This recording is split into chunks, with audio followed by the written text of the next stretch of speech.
ও মুসলমান, আমার আপনার নবী দোজাহানের বাদশা নবী মুহাম্মদুর রাসূলুল্লাহ সাল্লাল্লাহু আলাইহি ওয়াসাল্লাম যখন তার স্ত্রীদের সঙ্গে কথা বলতেন, মেসওয়াক করে নিতেন। কি করতেন? মেসওয়াক করে কথা বলতেন। আর আমি আপনি কি করি? পুরা সিগারেট খেয়ে গাজায় টান মেরে গুটকা সুটকা মুখে দিয়ে খৈনি টৈনি গালে দিয়ে বাস স্ত্রীর সঙ্গে ঘুমিয়ে যাই। এখন স্ত্রী বেচারা বলতেও পারে না, যেহেতু আপনি তার স্বামী, যে মুখটা একটু দূরে নাও, বলতে পারে না, লজ্জায়। কিন্তু দিলে দিলে আঘাত পাচ্ছে। এইখানে মোহব্বত কি গেহরাই হবে না দাও কুড়ালের মতো হবে? বলেন কি হবে? তাহলে যেটা জনম জনম আপনার মৃত্যুর আগ পর্যন্ত যে সম্পর্ক রাখতে হবে, শুধু তাই নয়, যদি স্বামী স্ত্রীর সম্পর্কটা ভালো থাকে, জান্নাতের মধ্যে পর্যন্ত একটা যুবক একটা স্ত্রীকে, তার স্ত্রীকে প্রথম দেখায় 40 বছর কেটে যাবে। কয় বছর? জান্নাতের মধ্যে যখন কোন যুবক জান্নাতে যাবে, যে তার স্ত্রীকে জান্নাতের মধ্যে এক দেখায় 40 বছর কেটে যাবে। আজকে দুনিয়ার জমিনে যে যুবকগুলো একটু সুন্দরী মেয়ে দেখলে 1 ঘন্টা হা করে তাকিয়ে থাকে, মাঝে মাঝে দেখবে মুখের মধ্যে মাছি পড়লেও খেয়াল নাই, মানে মুহূর্তের মধ্যে ক্রাশ খেয়ে যায়। আর ওই যুবকগুলো সেই দিন নিজের স্ত্রীকে যদি জান্নাতে দেখতে পায়, এক নজরে 40 বছর তাকিয়ে থাকবে। একবার জোরে বলেন সুবহানাল্লাহ। তো আমরা নিজেদের হালাল স্ত্রীকে জান্নাতে পেতে চাই না? চাই না? স্বামী স্ত্রী একসঙ্গে জান্নাতে যেতে চাই না? চাই না? তাহলে ওই সমস্ত গুটকা ফুটকা খৈনি টৈনি খেয়ে স্ত্রীর সঙ্গে থাকবো না নবীর সুন্নত মতো মেসওয়াক করে ওযু করে স্ত্রীর সঙ্গে ঘুমিয়ে পড়বো? কোনটা? আরে কথা বলেন, বুঝেন নাই? ভেজাল হলো নাকি?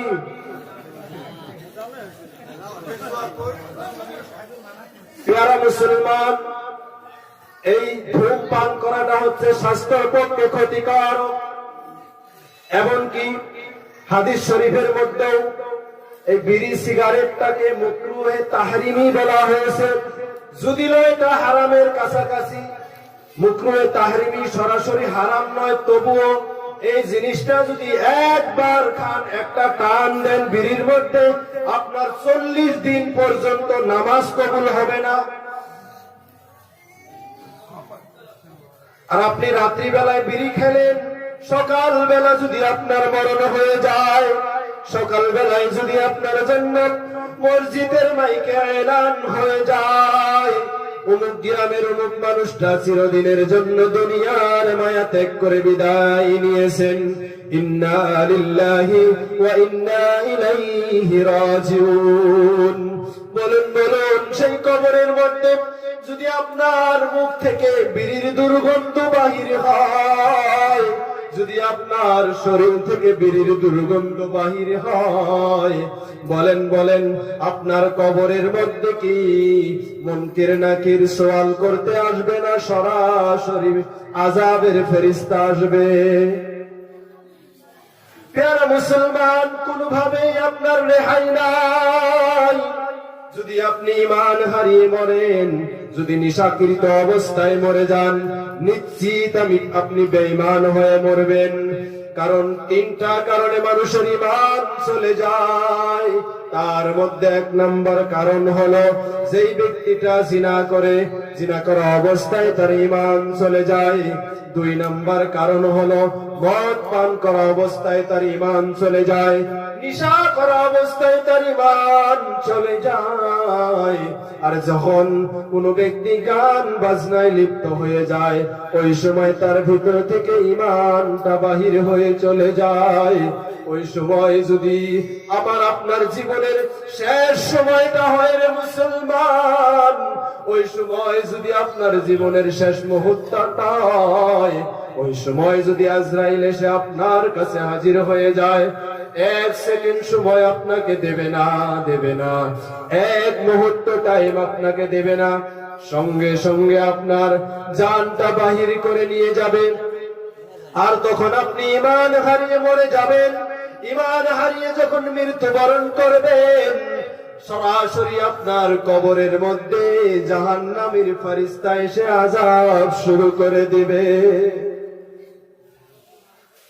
প্রিয় মুসলমান, কবরের আযাব এত ভয়াবহ আযাব, কবরের আযাব এত কঠিন আযাব, যেই কবরের মধ্যে কোনো বাতি নাই, কোনো সাথী নাই, যেই কবরের মধ্যে কোনো আত্মীয় স্বজন থাকবে না, যেই কবরটা সাপ বিচ্ছু পোকামাকড়ের ঘর, ওই কবরের মধ্যে যখন আমাকে আপনাকে রেখে আসবে রে মুসলমান, যদি আমার আপনার নেক আমল না থাকে, যদি আমি আপনি ঈমান হারিয়ে মরে যাই, কবরের আযাব সহ্য করতে পারবো না।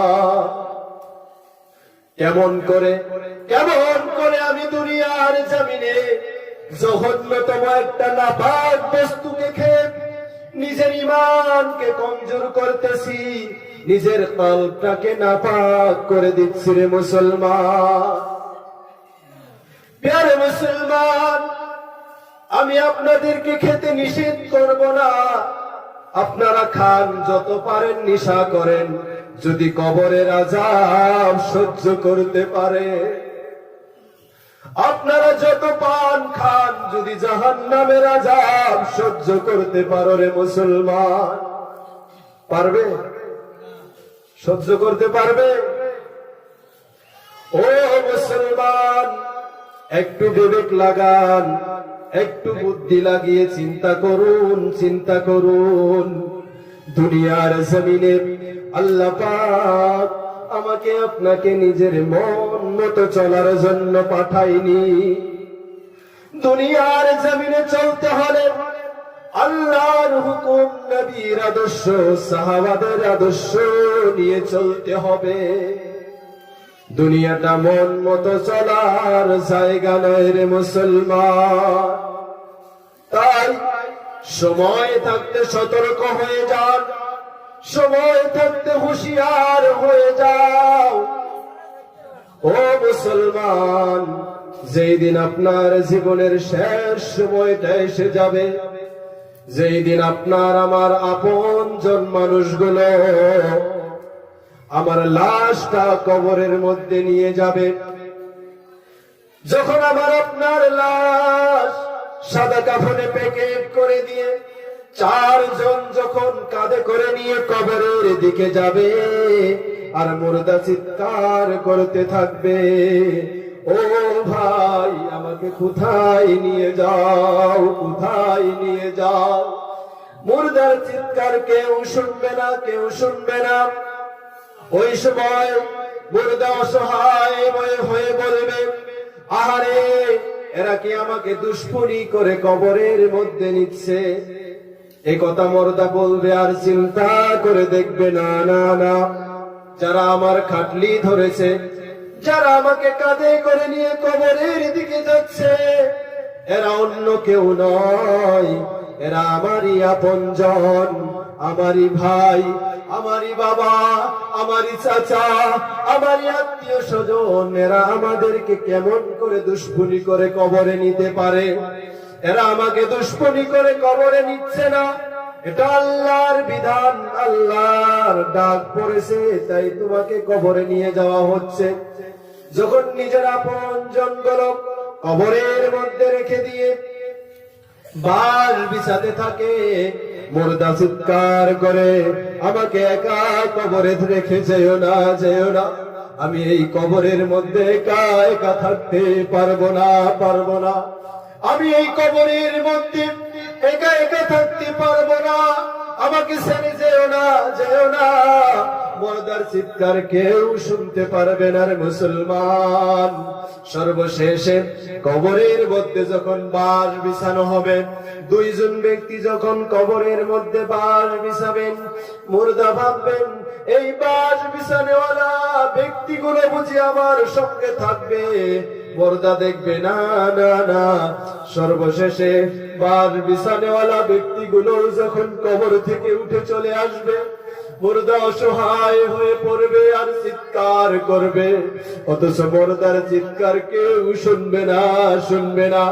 মুর্দা যখন কবরের মধ্যে অসহায় হয়ে চিৎকার করবে, এমত অবস্থায় আমার আপনার নবী দোজাহানের বাদশাহ, গরিবের গঙ্গার, শাফিউল মজনবিন, আমিনার লাল, মদিনার দুলাল, গরিবের গঙ্গার প্যারে নবী হাবিবুল্লাহ নবী মুহাম্মদুর রাসূলুল্লাহ সাল্লাল্লাহু আলাইহি ওয়াসাল্লাম এসে বলবেন, ও আমার গুনাহগার উম্মত, ও আমার গুনাহগার উম্মত, সবাই তোমাকে ভুলে যেতে পারে, আমি রাসূল তোমাকে ভুলে যাইনি।